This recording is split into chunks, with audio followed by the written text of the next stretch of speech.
All right, we're just going to wait another minute or two, but just wanted to introduce myself real quick. I am Jenna Wells, and I work for the UCED, the University of Cincinnati Center for Excellence in Developmental Disabilities. And I am the coordinator for the Ohio Parent to Parent program. And I'm also a parent specialist, a family specialist that works for the Ohio Family to Family programs. So there's two different programs that I work for in our organization. Just real briefly, Parent to Parent is a parent mentoring program. So we train parents and caregivers to mentor their peers that have been through a similar experience. And then family to family is where I would support, well, there's three people actually in Ohio that supports on a one-on-one basis, depending on what your needs are and where you are in Ohio. But we have Amy Clausen that works in the north of Ohio. And we have Meredith Evans that works in central Ohio. And then I am the family support specialist for Southern Ohio. So we kind of split the state up, but we are statewide. Both of those programs are statewide and free.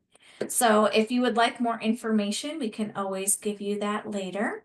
But I wanted to introduce our two lovely presenters this evening. I'm very excited about this. I was just telling them that I too have a 15-year-old, so I am also a parent that's going through the transition season of my child's life, and so I am for certain I'm going to learn a lot tonight too. So thank you all for joining us. But we're going to be talking about preparing students for life after school, writing meaningful goals in the IEP.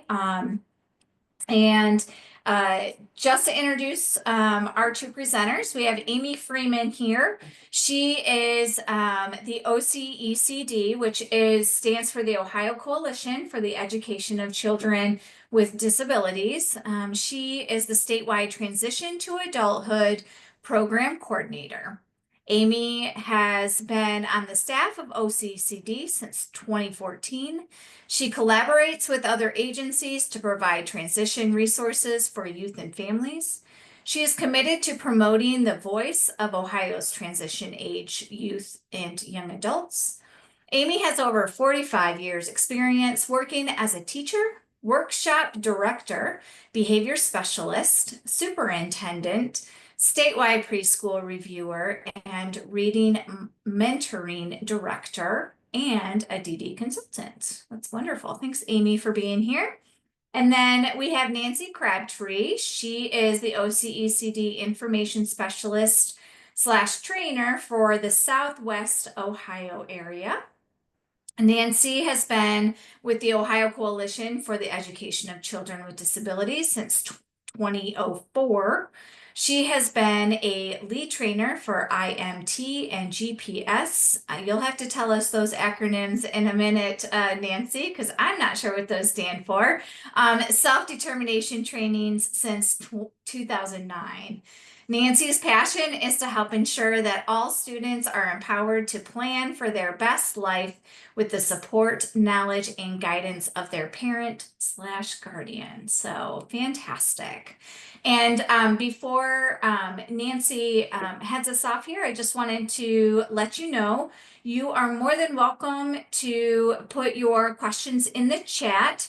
As we go along here, the presentation is kind of divided up into sections. And so after each section, we'll go through the chat and answer some questions that you might have. And then we'll also leave some time at the end as well that we can answer some questions there too. So feel free to jot down your questions. You can put them in the chat straight away, or you can hold on to them, make a little note of them, and ask them later, whatever you're comfortable with doing. Okay. I think that is all we have right now. And feel free, Nancy, it's your turn. I think I'm going to let Amy start us off. Oh, I'm sorry, Amy, go ahead. That's okay. It's fine. Hi, we're super excited to be with all of you tonight. And as you heard from Jenna's introduction of both of us, the transition to adulthood piece is very dear to both Nancy's and my heart. So we're happy to talk about it anytime we're asked. So, and as you know, we both work for the Ohio Coalition for the Education of Children with Disabilities, sometimes called the Coalition, sometimes called OCECD. So we'll probably use acronyms or just an abbreviation for convenience. And OCECD is a statewide nonprofit that serves families of infants, toddlers, children, and youth with disabilities in Ohio, as well as the professionals who serve them. We've been funded in Ohio since 1984, and we serve as the Parent Training and Information Center of Ohio. Every state has a PTI, and we've been Ohio's PTI since 1984. We help parents become informed and effective representatives through knowledge about laws, resources, rights, and responsibilities. So the information we're bringing you today is part of our role as well. We have an evaluation, a QR code at the very end. We'll show 2 PowerPoints. And at the end of the second PowerPoint, there's a QR code that would be super helpful to us if you take a couple of minutes to fill it out.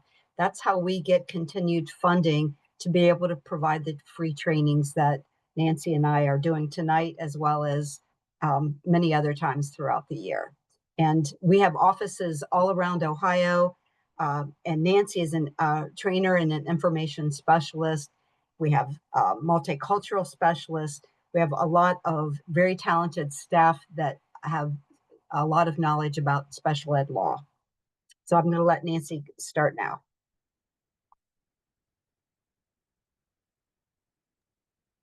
Remember to unmute myself.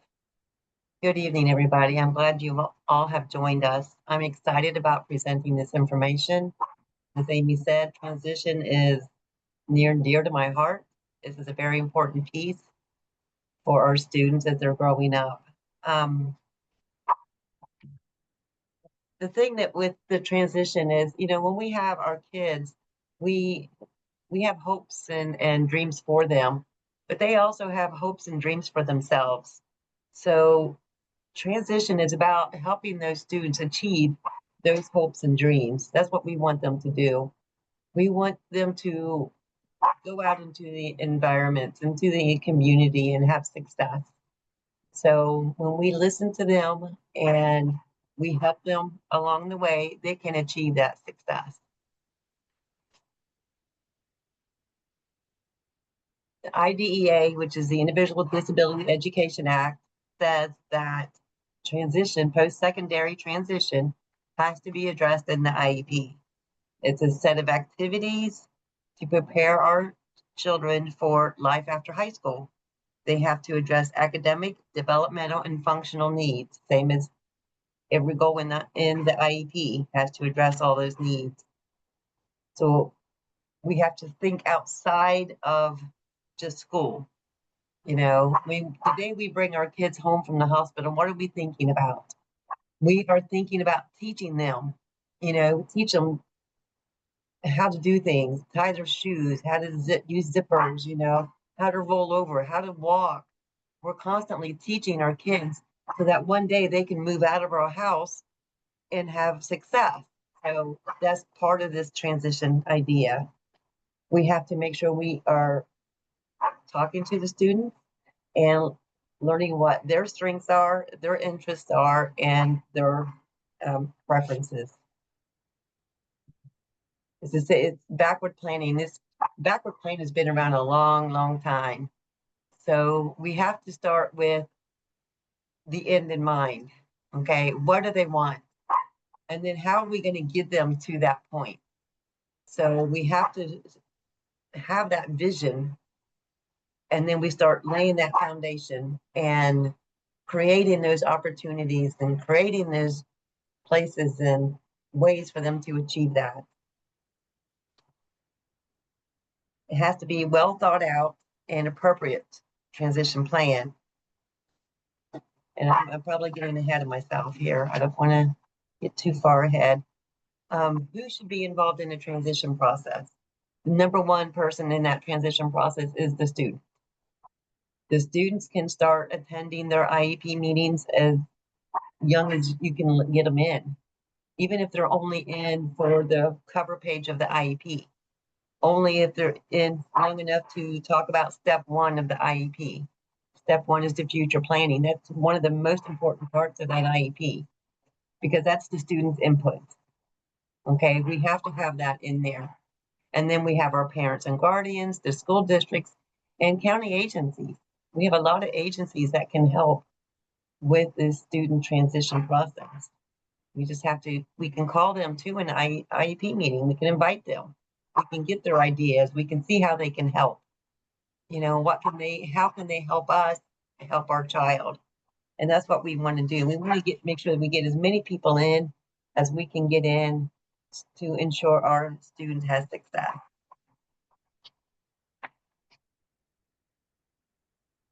It is a results-oriented process. It's a coordinated set of activities, okay? So we have the vision in mind, and then we set all these activities up so that we have results at the end. We can see our results. Along the way, each step, we can see some of these results.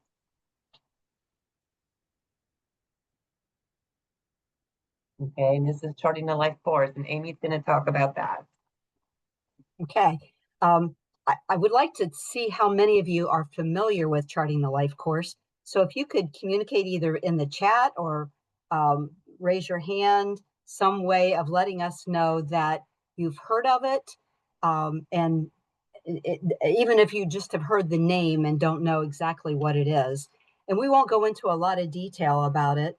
Oh, it's lovely to see folks know about what Charting the Life course is.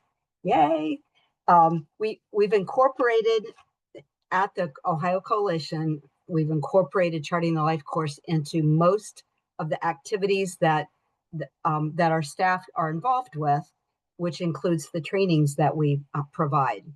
And the Charting the Life course framework, it was created to help individuals with all kinds of abilities and disabilities help figure out what could their good life look like. And it's creating a vision for the future. And so what we want to think about as we incorporate the Charting the Life course tools into the IEP, transition IEP work is to help identify any support gaps or any specific things that students may want to think about as it relates to their good life.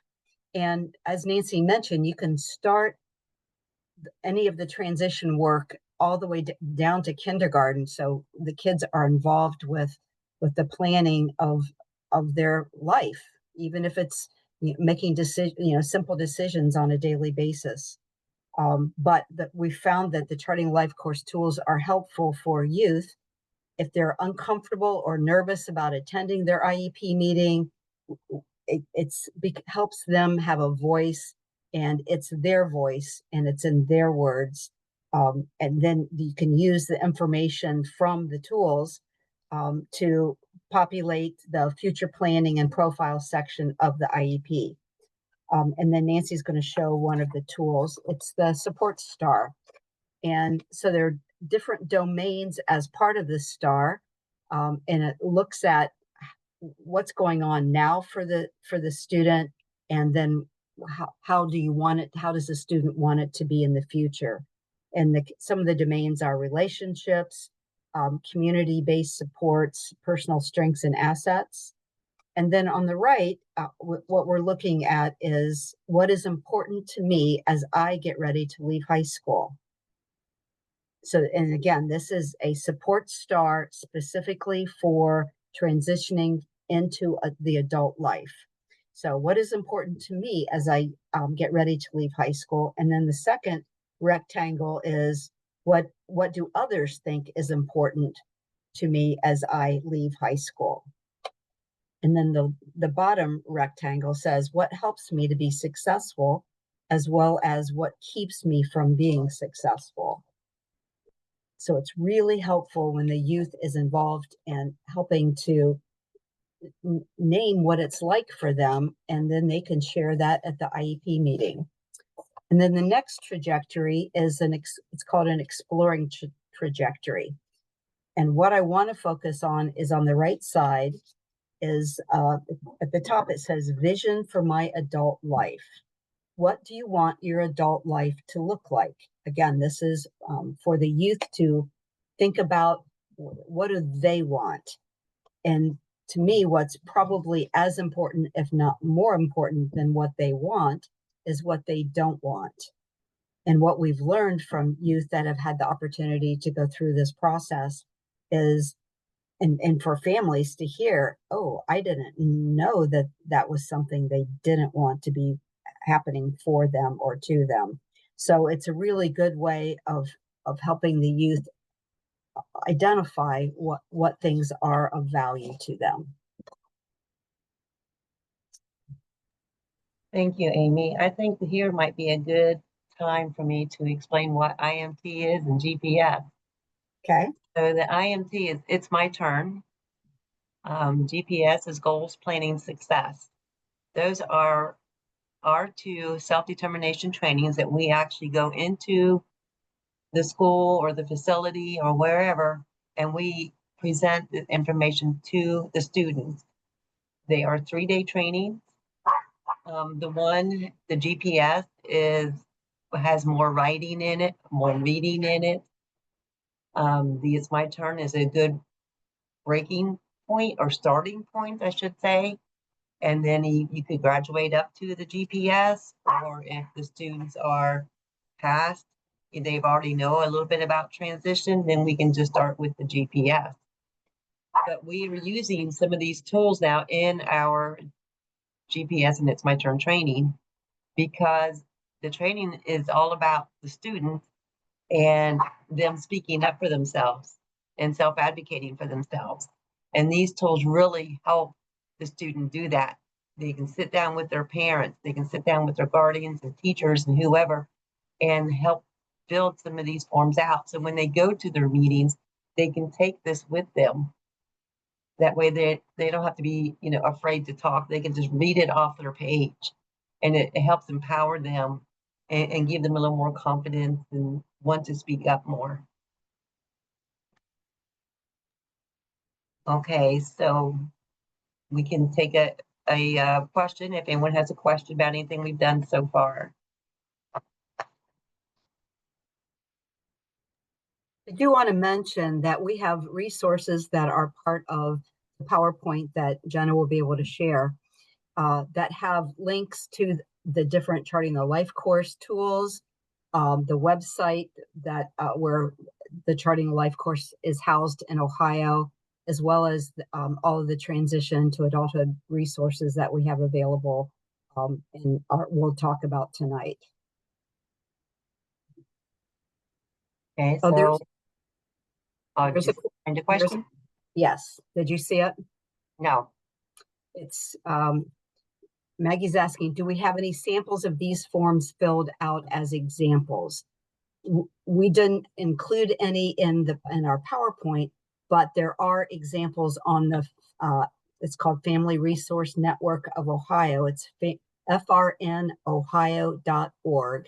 Jenna, could you put that in the chat, please? And there are examples of filled in forms that you can use just to get a better feeling for it. Okay, so we're going to go ahead and we're going to start talking about transition. So at age 14, transition has to be addressed in the IEP. So if you're writing an IEP at the end of one grade and your child turns 14 in the next school year, they have to start putting that transition piece in, which is step 5 of the IEP, post-secondary transition. Okay, there are 3 parts of post-secondary education. There is training and education, employment, and independent living. Those 3 sections, we're going to show what they look like on the form here in a little bit. but those have to be addressed in that IEP.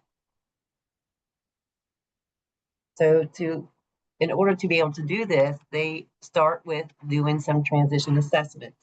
There's formal assessments, there's informal assessments, and it could be a combination of both that they use to gather some of the information. Also, the Charting a Life course pages is also good information to use when you're writing the transition goals and putting this information in.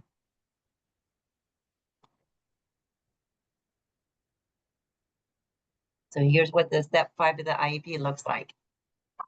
We have training and education, employment, and independent living. Those 3 sections have to be addressed in that IEP by the age of 14. Or not by, on the age of 14. So like I said, if they turn 14 in the school year, they either have to have a new IEP meeting or they address it beforehand. Okay, so post-secondary goals. We just talked about that. And if you guys look on the form, it says independent living as appropriate. But we have to think about independent living. For me, it's almost appropriate for every student because every student needs to know, how to make doctor's appointments. Can they take their medicine correctly? Can they get refills? Or can they self-advocate? Those are all independent living goals. And yeah, we might have a child that is doing well, but they still are lacking some of those independent skills. So we have to go back and look at the skills. It's all about the skills. Okay. It's not about their cognitive. It's not about, any of that kind of stuff. It's about the skills. Do they have the skills in order to live independently? The next thing would be the courses of study. The courses of study has to have the direct relationship to the goal. Okay, so let me go back one, see if I missed something there. No. Okay. So courses of study has to relate to the goal. So if they say they want to go to college or they want to go to vocational or wherever they want to do, take night classes, go to technical, vocational, whatever, then they have to be taking certain classes in high school in order to achieve this. Okay, so the courses of study have to make sure that they are learning what they need to be learning in order to achieve their post-secondary education goal.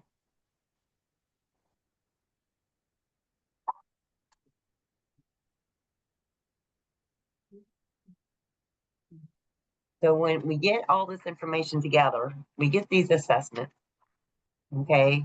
We got the Charting a Life course forms. We've got everything together. This is when we start writing all this information down. The reason that future planning is step 1 of the IEP is because that is the child's and the guardian's input. If a child wants to go to college, then we have to make sure that they have everything that they can get in order to achieve that. Okay, if they want to be an accountant, then we have to make sure they are taking the right math classes in order to be that accountant. So whatever they say in there, we have to make sure they have the skills to do that. Okay, and the reason I really stress this part is I've seen IEPs where the one student he wanted to be in, I can't think of what it was called. Anyway, he wanted to do this thing, okay? It was in a armed service, but he couldn't pass the test to get into it. But it was all over in the IEP. It was in the future planning. It was in the child's profile. It was everywhere in that IEP. This is what he wanted to do.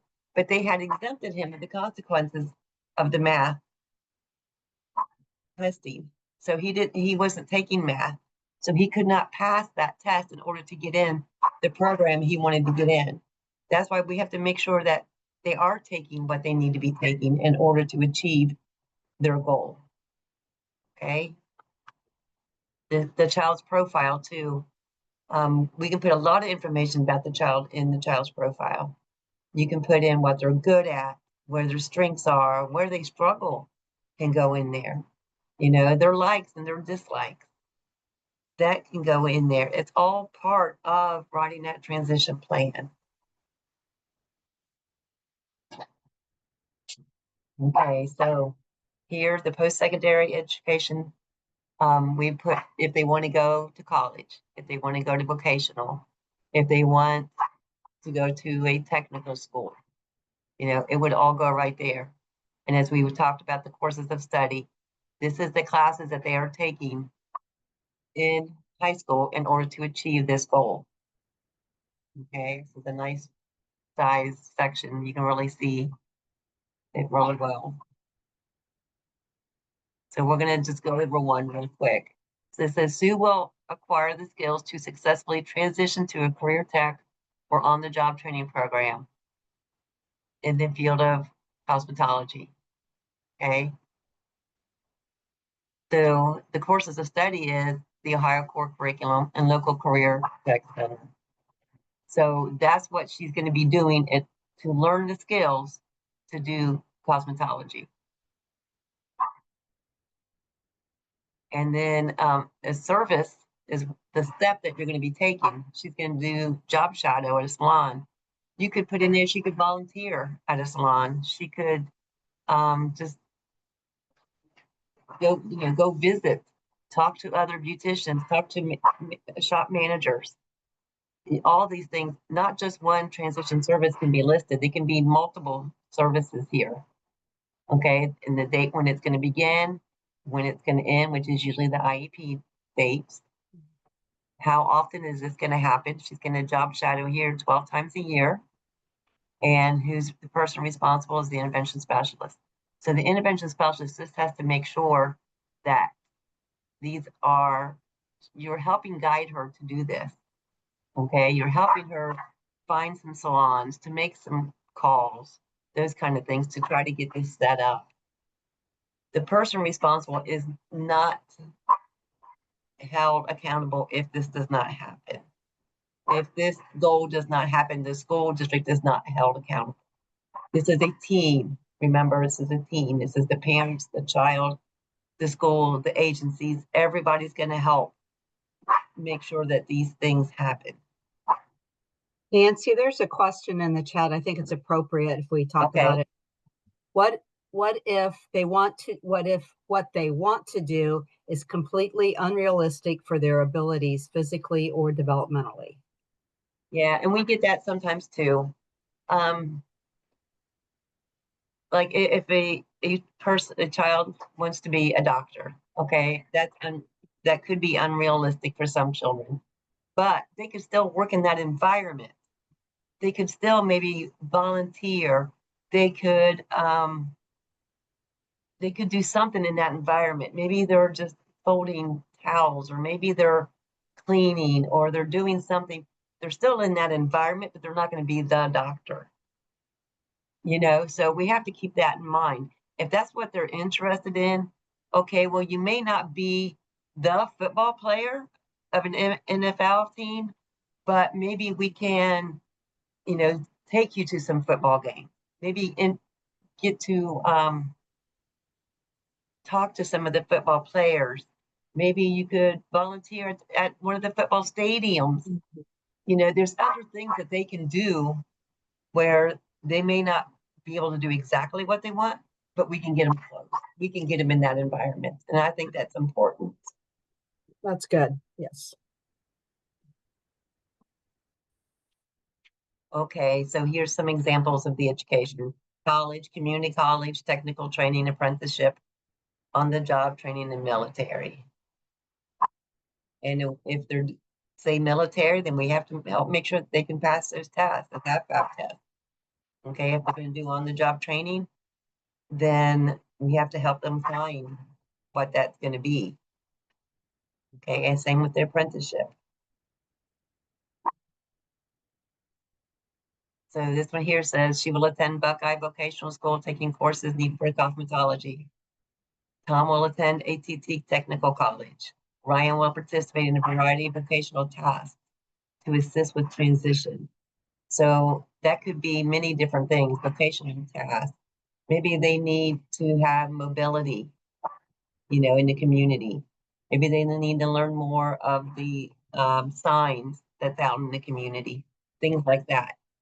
Education goal can look different for every child, okay? Not every child's going to go to college. Some's going to go to workshops. Some's going to go to different places. So what are they going to need to learn in order to do that? Nancy, there's another question. What Yes. if the post-secondary transition services don't offer the options that my child is interested in? Don't offer the options. I need more specific, I think, to understand that one. It's Jenna's question, so maybe she can Okay. put the detail to it. Yes, I am asking this question for somebody else that sent it to me, so I was just putting it out there, but I have a feeling that their child's interested in certain You mean like vet tech, but they don't offer vet. yeah, but they don't have that opportunity during the in their transition services that the school is offering. Okay, well, the school can help find the services that you're looking for. If they want to go Okay. to a specific vocational training, there's other vocational schools that have it, and they can help provide transportation for that. But I mean, they may have to go out into the community to get this service, but the school can help in that process. There's other agencies and other programs that may offer that. It's not just the school. It's not just what the school can do. It's the whole community. What can the whole community do? Okay. I hope Thank that you. answers that question. Okay, so an employment goal would be a full-time or part-time, independent or supported employment, volunteer, job shadowing, internship. Employment, again, same as the education. They can look many, many different ways. If they say they want to be a vet tech, well, we want to ask them, do you like animals? Some kids might come up and say, I want to be a vet tech. They saw someone else do it or they saw it on a show, but they don't like animals. And that's where some of that charting the life course and some of those assessments will come into play. Because then they will realize, oh, I'm going to be working with cows. No, I don't want to do that then. So I think sometimes just going to visit places can help a lot. And I think going and visit places would be a good step that we put in the IEP.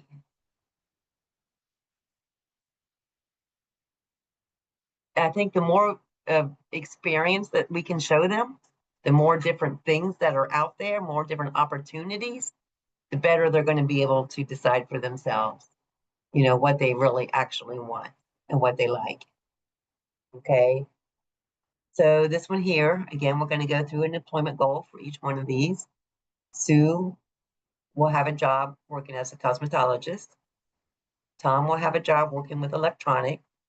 And Ryan will have a full-time job through supported employment. Okay, and help from a job coach. And you get that through other agencies. Okay, so some of the IEPs that I've seen, they will say, like for post-secondary education, they will just have a statement up there saying, well, they're just going to take the classes that they need to take in case they want to go to vocational, or they are just in general education classes. They didn't really put a goal there. Okay, they try to keep it vague. We want it to be very specific.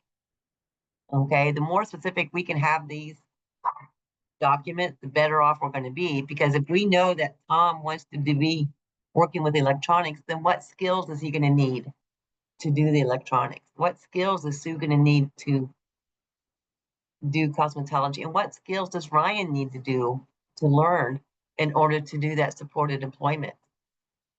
Okay, so we have to make sure that we are as specific as we can be in order to do this.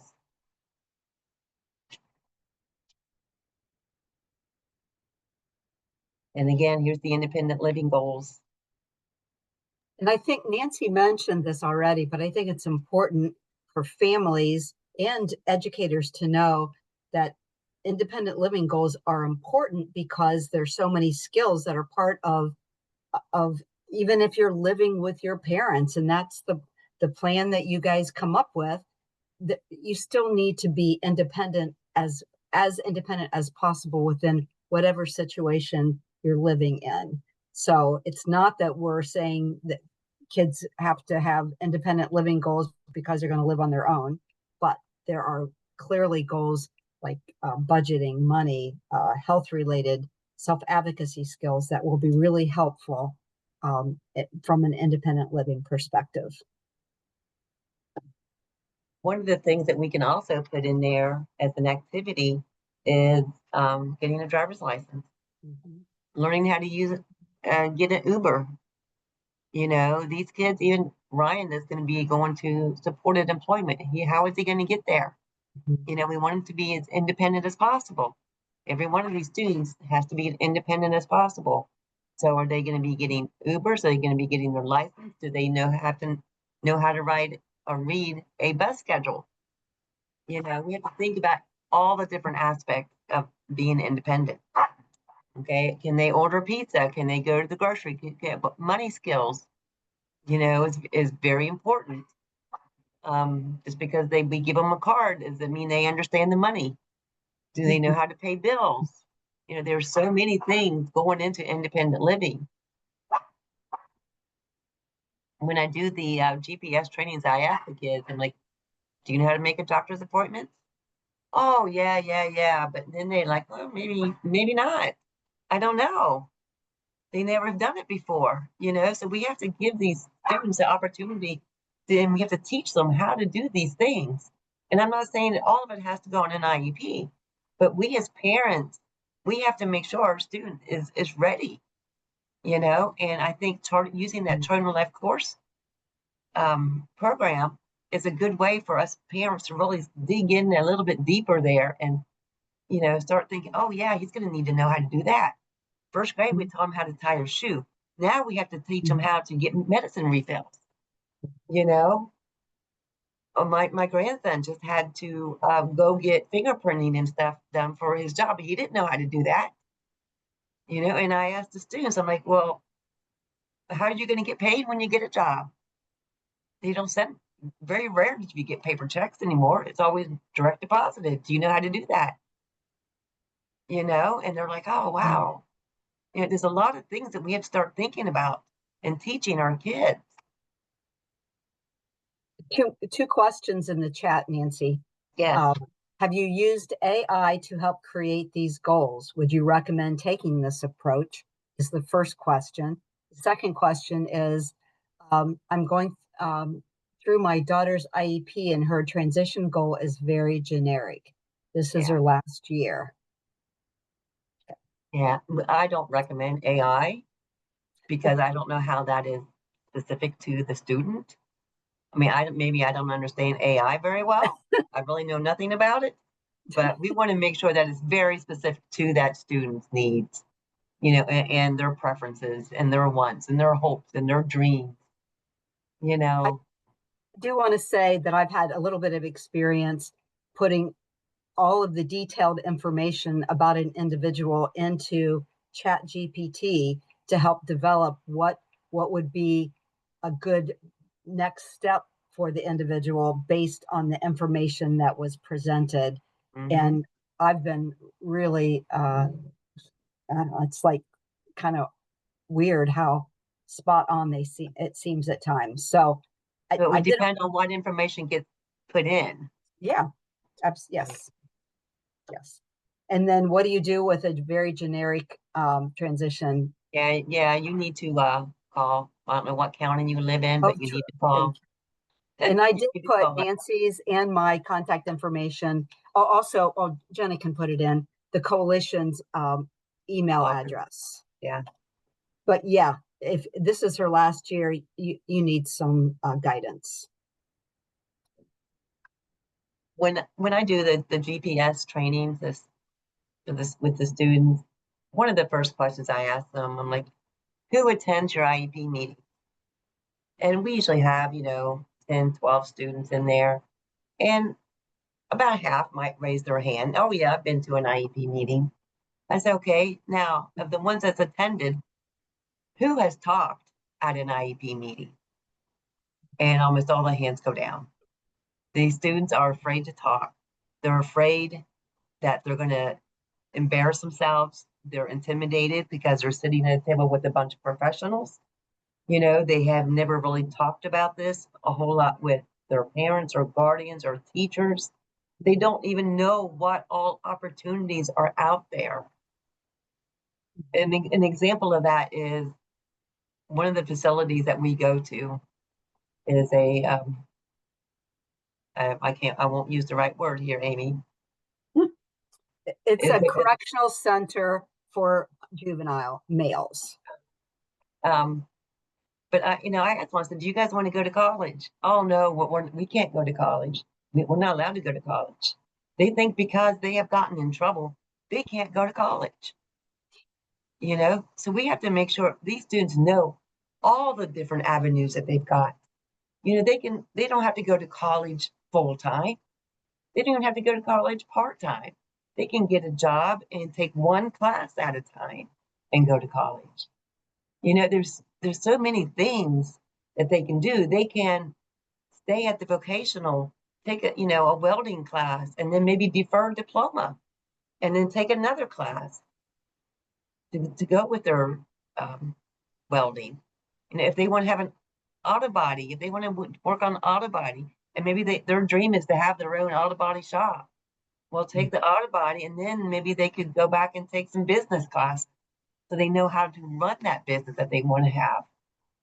There's so many different ways we can combine and pick and choose, the different opportunities, and the kids don't even know all the different opportunities. And that's There's important another, that we tell them. there's two more questions or comments. Can you write specific things in independent living goals, such as the example on the slide? Manage finances to be self-employed. Expect the school to fulfill this goal. Same thing with getting driver's license into a goal. Is that realistic for a high school goal? You can put it as one of the services. Let me go back and find that where it says services. Right here, transition service and activity is where you would want to put, he will get his driver's license. If he's going to be going to a career tech or on the job training, he's going to have a job, right? He's going to be having to go there. So how is he going to get there? Well, he's going to get his driver's license. So we're going to put that right here. And then the school can help him make sure he gets the driver's ed book. He knows has the phone number to call and schedule for his temps. But the school is not held responsible to do all of this. They have to put a good faith effort into doing this. And then the parent has to pick up and make sure that a lot of this stuff gets done also. And the agencies, the county agencies also. The next question is, in many cases, the parents feel just as intimidated and uninformed or under-equipped. I agree. I agree 100% with that. We're sorry that you feel that way, but we know it's and that's why we want to do these trainings so parents can be empowered. Yep. And that's why we do the student self-determination trainings to empower the students to advocate for themselves, and for the parents to advocate for yourself. One of the things I want to tell you, don't go to an IEP meeting by yourself. Take somebody with you. Take a friend or a relative or a husband or a wife or whoever. Take somebody with you for moral support. Okay, and write down what you want to talk about. Take it with you. And you can even hand it out, copies to everybody there. This is what I want to talk about. Okay, and that way that you can help focus on what you want to talk about. Okay, and the Charting Your Life course forms, you can make copies of those, hand those out to everybody. So this is what the student wants. This is what Sue wants. And hand that out, because the conversation has to be around that student. Okay? Well, I hope that helps. And you can always call an Ohio Coalition person. If you have more questions, if you want, we can sit down with you and do a one-on-one IEP, go over the IEP with you. You know, just all kinds of ways that we can help you. So please give us a call. Okay, now I lost my place. That's okay. Okay, yeah, so this independent living goal is she will have the skills about finance. Tom needs to increase his self-advocacy skills, I'm sorry. And then Ryan, in exploring a variety of vocational and social recreational exposures, get him out in the community. Get him out in the community. Teach him how to do some of these things. Exercise classes, therapy classes, bowling, swimming, you know, anything that you can do to get these kids out in the community, the better off they're going to be, because those are experiences. They're gaining experience. Okay, then here's what we're going to talk about: the service and activities. And I showed you on that form where that is, and we've talked about some of the activities already.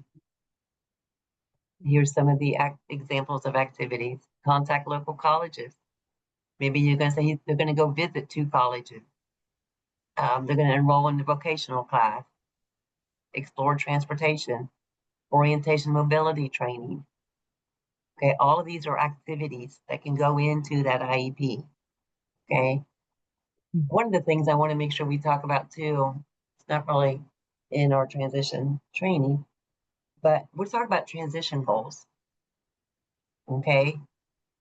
And I did kind of mention it earlier, but the transition goals, the school is not held responsible to make sure that Sue gets into cosmetology class. Okay. That's not something that they have to make sure happens.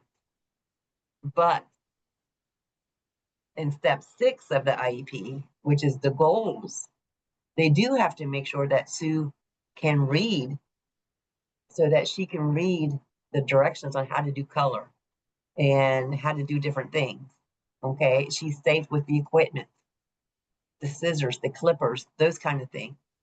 So we can have goals in section 6 to help make sure that section 5 comes true. Okay. Take driver's education classes, transition, register to vote. These kids don't know how to do that. Selective services.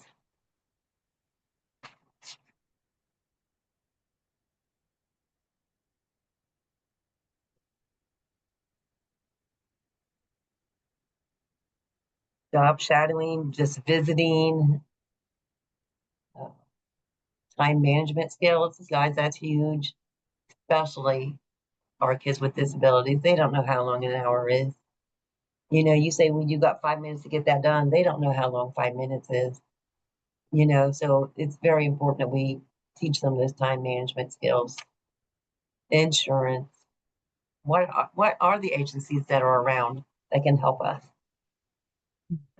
Financial aid. Kids don't know. They want to go to college, but they don't know how. They don't know the first steps of how to get financial aid. They don't know how to go visit a college. They don't know how, you know, we have to help them. We have to show them. We have to teach them how to do these things. Nancy Alicia put a comment in the chat. Parents can also reach out to their SSA through the County Board of DD and meet prior to the meeting with the school. The SSA can help parents to put their thoughts and ideas down on paper before the meeting. That's a great suggestion. And there's people, they're called Rights Law. I don't know if you guys have all heard of that. It's WRIGHCS. They have a book. It's called Emotions to Advocacy. It's really, really good for parents. And in that book, they talk about the parent making their parent agenda before a meeting. So that would be helpful too.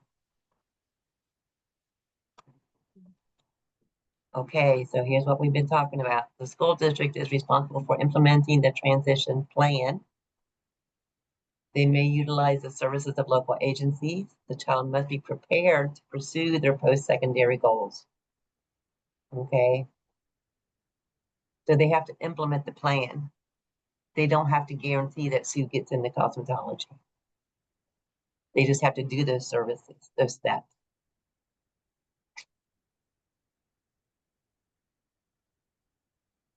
Self-advocacy is huge. I really push self-advocacy. It helps kids to take control. You know, especially when I go to the secured facilities, these kids, life has happened to them. Okay, they have to take control of their lives. All of our kids have to take control of their lives. So what are you going to do? Oh, I don't know. Well, what are you interested in? I don't know. You know, that's why those experiences are so important. Let's get them out. Let's get them going visiting. Let's go explore. You know, if they're in a grocery store, can we go in the back and you know, can you show us around the back of the store? Can they come in for a day or a couple hours and see what it's like working, how to stock shelves? You know, can they come into a vet office? They may never be the vet, but they can be around the animals. They can help a vet. There's so many things that, you know, a person can do in a vet's office, walking the dogs, feeding the dogs, bathing them, you know, and the cats. And there's so many things, ways they can be in that environment. A few years ago, I had a little girl. Well, she was in high school, but she had had a stroke, and her right hand had, you know, or left hand, one of her hands really paid the price of the stroke. She couldn't use it. Okay. She really wanted to be a dentist. And they wouldn't let her into vocational class to be a dentist because she could never succeed in that. But you know what? She could still work in a dentist office. There's many things that she can do in a dentist office. You know, sometimes we're shutting down our kids from their hopes and dreams. Well, you can't do that. Well, how can they do that? Let's figure out how can they do that. Let's figure it out. Let's help them achieve their hopes and dreams. Jenna asked, does at graduation mean when they are 22 or 18? That's a good question. You graduate when you're a senior and you have enough credit. Okay. Most kids are 18.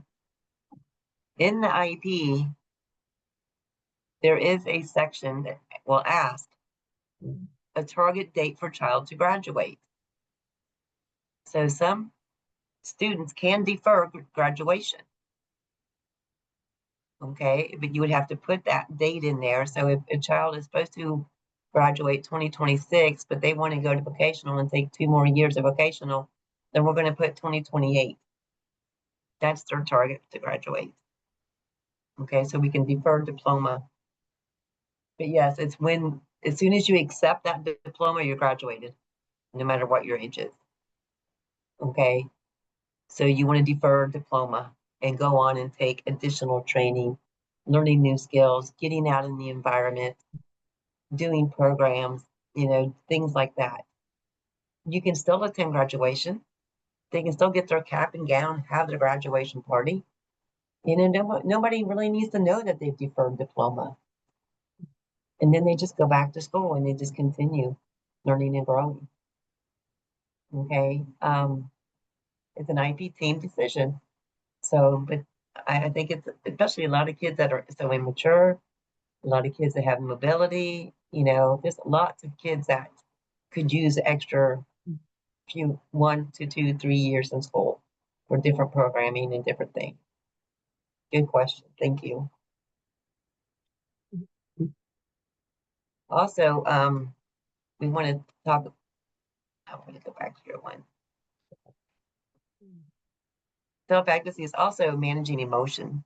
You know, that's part of independent living. Right? Can they manage their emotions? I know my grandson has a hard time with this. You know, he gets upset very easily. He's because of his disabilities. So we have to teach him, you know, skills, how to do that. So we can have goals in the IEP. We're going to teach him skills. It's all about skill building. And then the transfer of rights at age 18, the rights transfer to the student. They have to start talking about this and teaching the student about this at age 17. So in the past, in my experience, schools will continue to include the parent.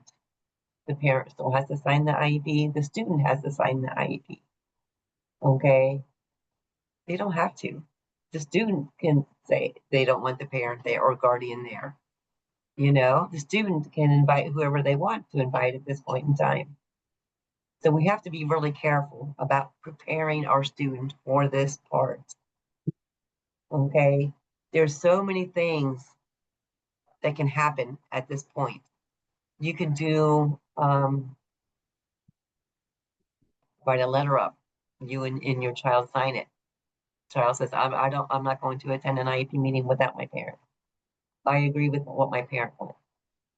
Because you're going to be talking with the student beforehand. So you're going to be a team before you even go in there. That's your son or daughter, your student is going to be trusting you to advocate for them. And then they are going to be advocating for themselves. We have to back up the student. Okay.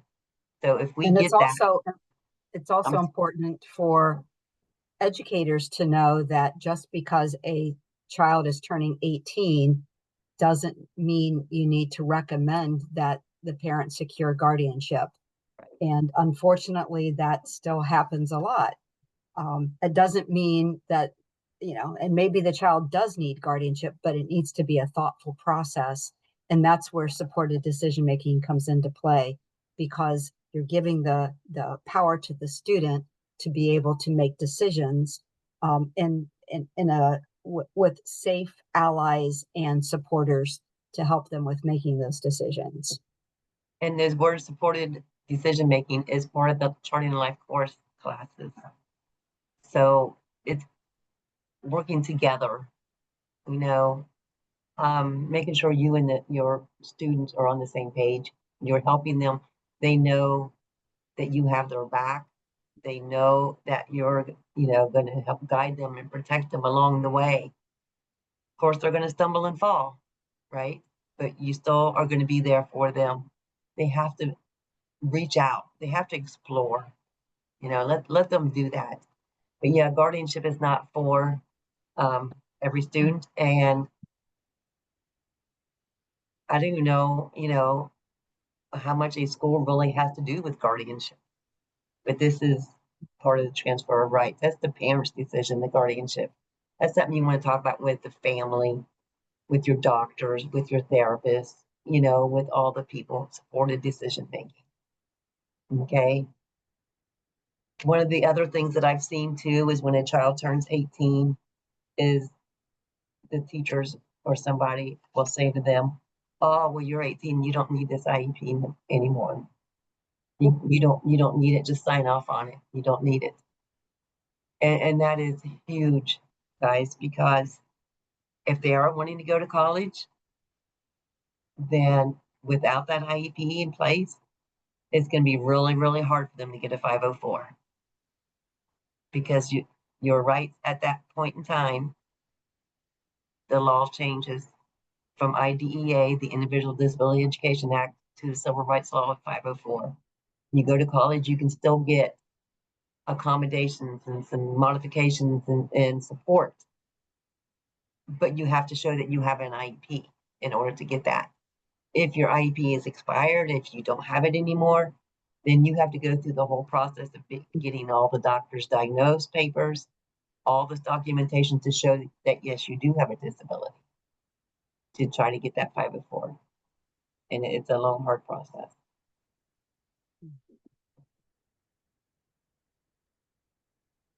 Okay, summary of performance. So after your child graduates from high school, they will get this SOP, summary of performance. And school's gonna list out everything that your child can do. Okay, so if they can read at a 6th grade level, it should be in there. If they can do whatever math, it should be in there. If they're independent mobility, it should be in there. What can they do? Summary of performance. Okay, it should all be in there. I have seen it where I've seen summary performances say things where the child tries to go get a job to do these certain things. The summary performance says they can do it, they can't. They don't have the skills. They didn't receive the math. They didn't receive the reading, whatever the social skills, the self-advocacy skills, they don't have it. So then we can go back into school and say, no, we have to have some more education. Okay, so and it also recommends on how to assist the students in meeting their post-secondary goals, which I think is important too. Any input that we can get as parents, as guardians to help our students, we have to, try it, look at it, try it. But we have to remember we can't do this on our own. We have to have our agencies, our family, the Ohio Coalition, the Ohio Department of Education, colleges have offices for kids with disabilities. You can go talk to them, go visit. What do you offer? What's the best route for my child? And get input before you make any decisions. Okay. I don't know what time it is.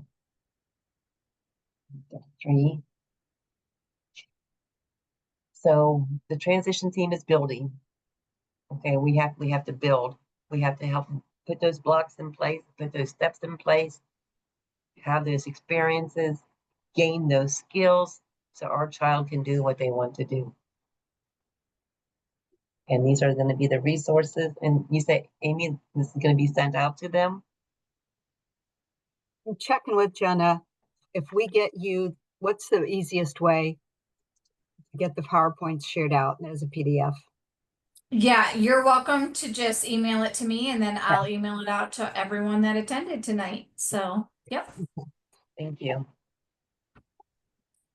Okay, so we're going to move into the second part, and it'll be pretty quick because we want to make sure we're respectful of your time. And I'm going to try to attempt this, guys. Oh, if you stop sharing, then I'll pull it up. Oh, you're going to do, okay. All right. Okay. Works for me. Great.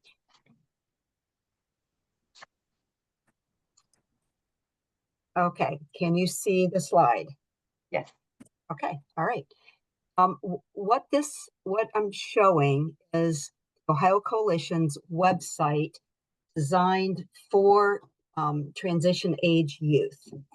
And it's called Empowering Futures. We have many resources available on our website. And some of them are geared for families, but many of them are specifically created by youth and for youth. Oops, I have a trigger finger here.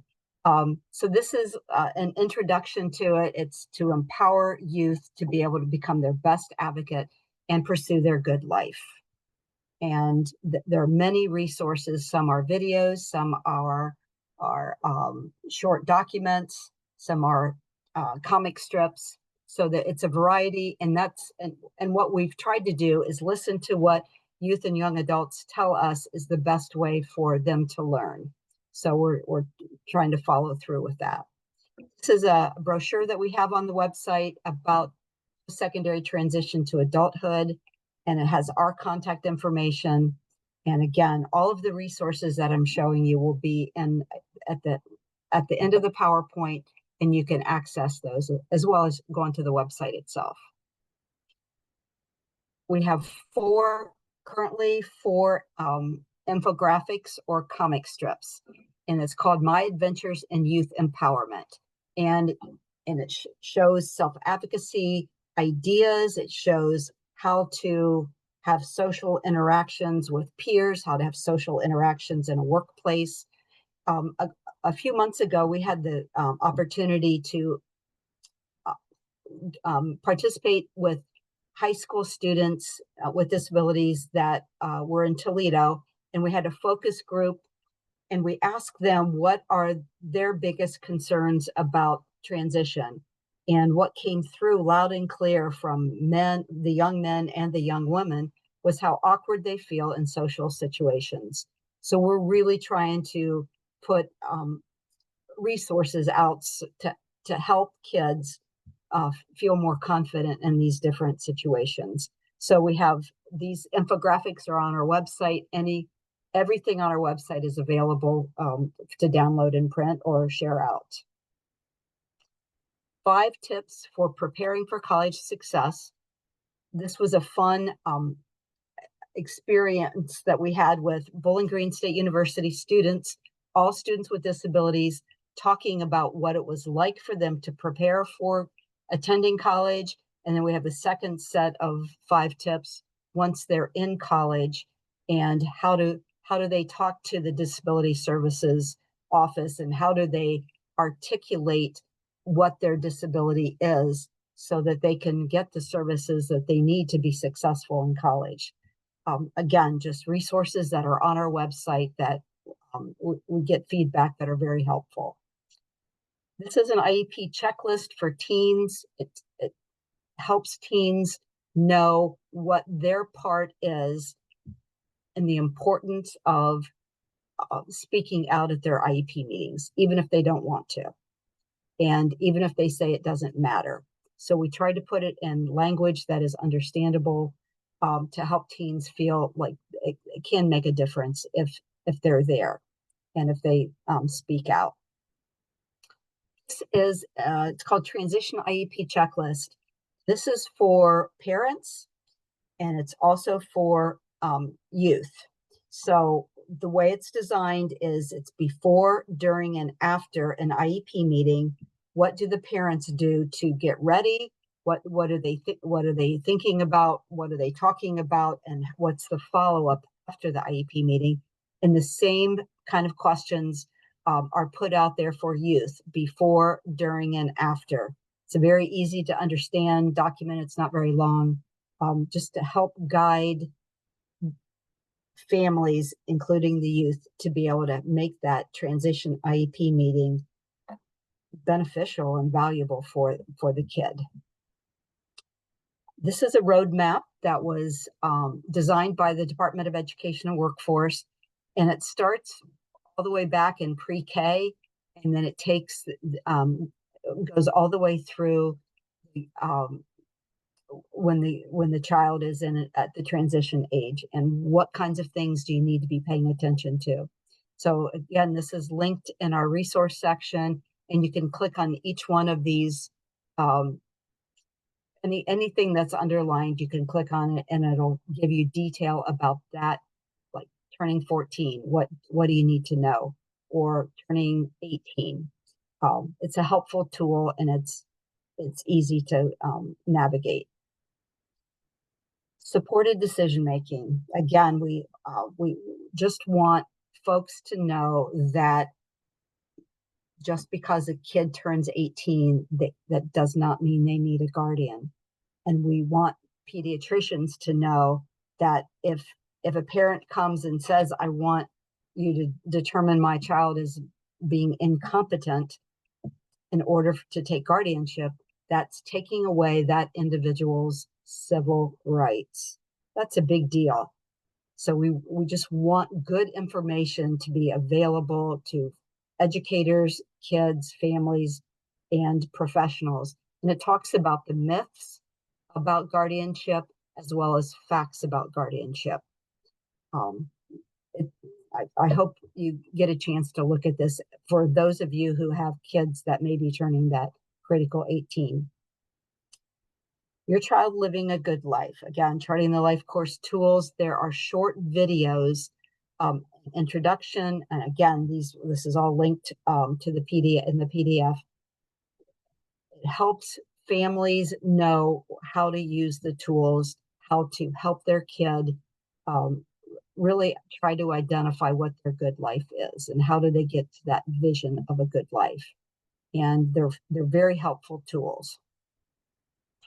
There's also 5 videos, short videos. They're 5 minutes long on the website, and they were written and the videos are for youth. So it helps youth know how to fill out one of the forms. The form is attached. You have to download and print the form. But Barb Safaris is from Charting the Life course, and she walks youth all the way through the process of how do you do it, why is it important, and what it is, and how do you do it. So there are 5 different videos on the website about Charting the Life course. And again, the tools are also on the website for Charting the Life course. And then there's a transition to adulthood quick guide. Just super helpful information if your kid is a transition age kid. Oops. This is, I think we're probably close to our ending time. And there's a QR code, but because our beautiful faces are in the way, I don't know that I can find it. It's not on this page. It's on probably one of the next ones. So these are all linked resources. When you get the PDF, you can explore. I think they're helpful.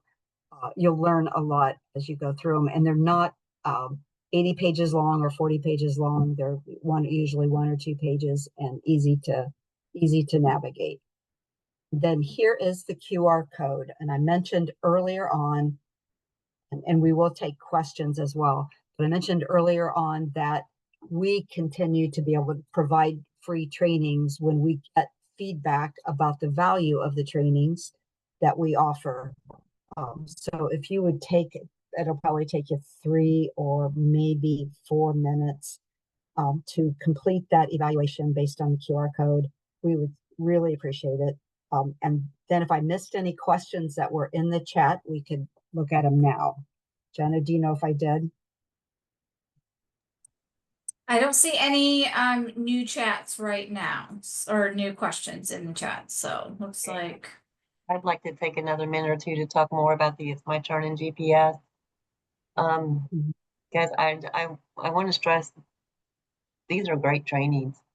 They are free to the schools. The schools can invite us in.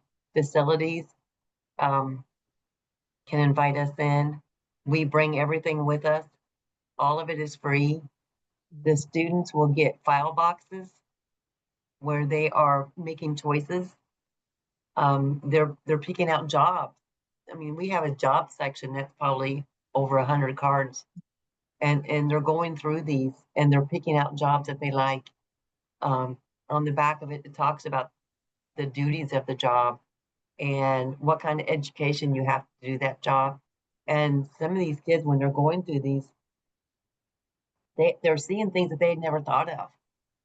You know, they're like, oh wow, you know what, that might be really neat, and they're making their own choices.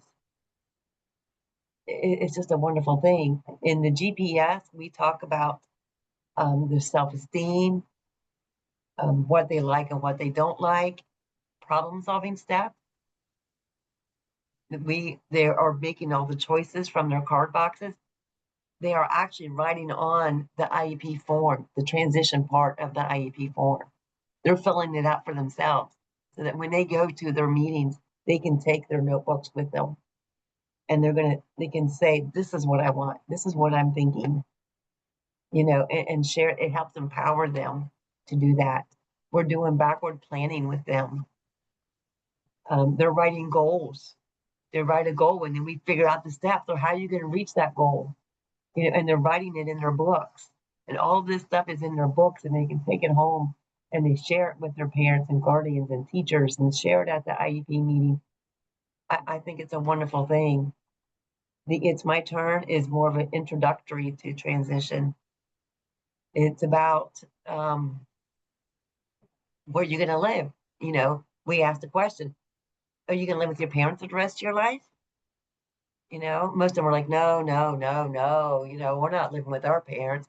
I always have one no that says, oh, heck yeah, I'm staying home with, I get my free food. I get my laundry done. You know, mom's cooking is great. I'm living at home, you know, but no, they all want to live, you know, outside of their parents' home. And we start talking about that. And we start looking at jobs. We have, it's a lot of hands-on stuff. You know, we have Superman and Clark Kent. They come into the room and we compare jobs. Superman didn't go to college. Clark Kent did. Superman gets paid or doesn't get paid. Clark Kent does, you know? So we're looking at this. Superman has to work all the time. He's always on call. Clark Kent doesn't. He works 9 to 5. You know, so they're starting to look at some of this stuff. And it's a great introductory to the transition process for the kids. And that GPS is a huge follow-up or even a standalone training for the students. I want to stress that. You can always Nancy, I put it in the chat, both trainings, and told them folks to contact us if they're interested in learning more about it. yeah, thank you, Amy. I appreciate it.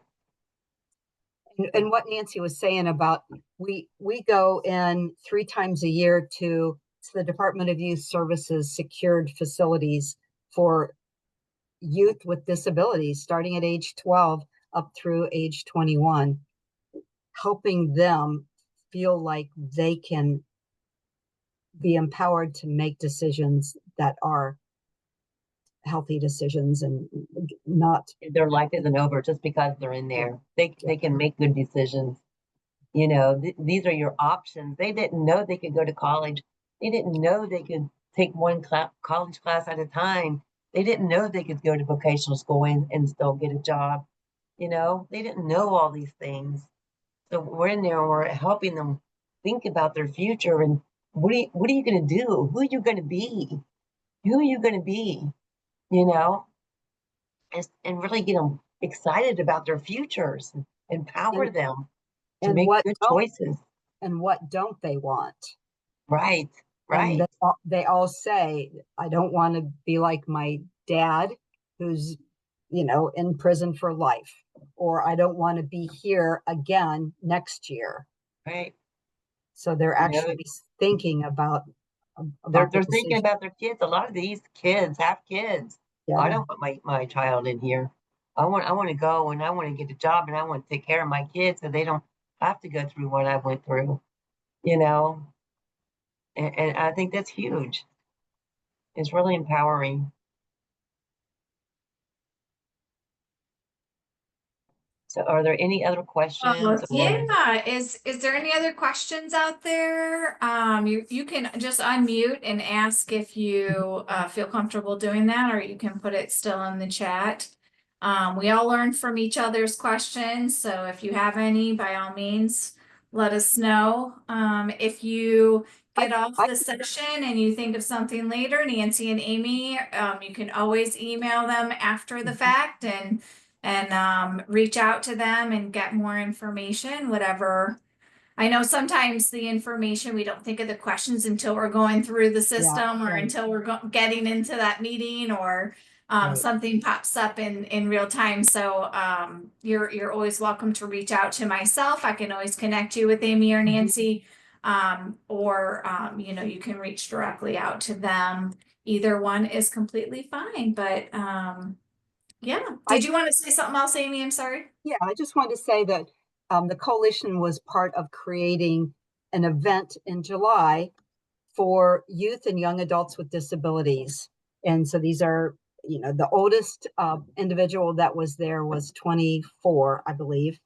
And it was a self-advocacy in-person event. And it was a cross-agency statewide offering where we provided self-advocacy resources. We did interactive games for supported decision-making. We did charting the life course tools with these youth so they could complete tools based on what was important in their mind and in their life. So that's the first time. And we had Department of Developmental Disabilities, County Board Association, Department of Education and Workforce. It was truly a cross-agency partnership. And the feedback we got from youth was that it was the first time that anybody cared about our opinion, and the parents and families said the same thing. It's the first time anybody asked our kids what they cared about. Oh, I love that. Oh, that's wonderful. Oh We're my hoping to goodness. do 2 a year. But and we were in Northern Ohio last time, and we're at least looking at Central Ohio and then Southern Ohio after that. Okay. So Oh, wonderful. Well, you can always reach out to me if you ever need any help. I'm all on board for that. okay, thank you. Thank you. I also want to say too, we have lots of other training. We Mhm. have evaluation training, IEP, how to write an IEP training. Anything you guys have questions about as far as the IEP or the Individual Disability Education Act, anything like that, you guys call us, email us. We're more than happy to help. And we're happy to present more trainings to whoever wants it.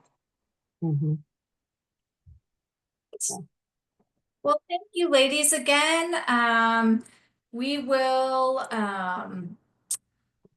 probably adjourn a little bit early here unless there's any more questions. I'll just put it out there one more time. I have a question. This is Janet. Sure. With the GPS, do you ever do this outside of the school system? We have done it for DD boards. We do it for the DYS system. I've been trying to get into well, we have done it for a Boys and Girls Club, Mhm. and I'd like to get more into some of those kind of groups and present this. Okay. Yeah, because I had suggested it last year to my son's high school intervention specialist and given him Oh, the yeah. handout, and nothing has become of it. I mean, I can ask again, but I'm just not sure it's going to happen in the school. I think on our website, we have the brochure and things that you can maybe print off and take to them. I did. I gave it to him last Okay.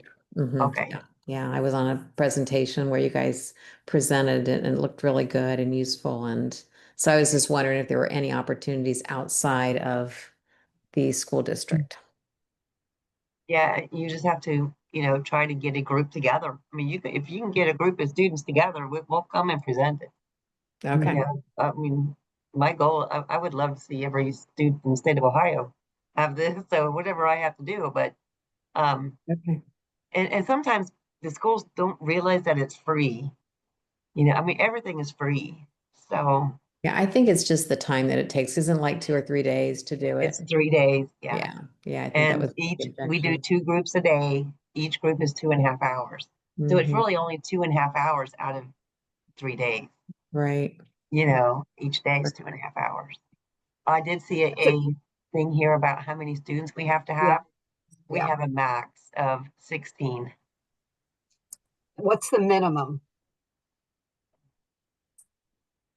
I don't know if we really have a minimum. I mean,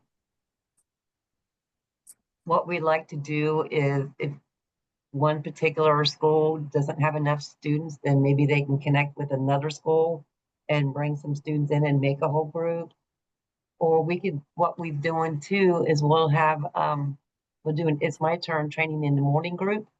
And then in the afternoon group would be a goals planning success training. So we can get more students done that way too.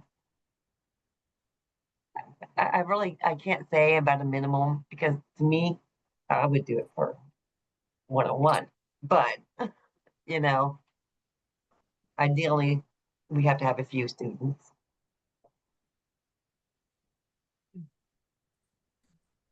Thank you. So you're welcome. Thank you. Thank you everybody for attending tonight. Yeah, thank you.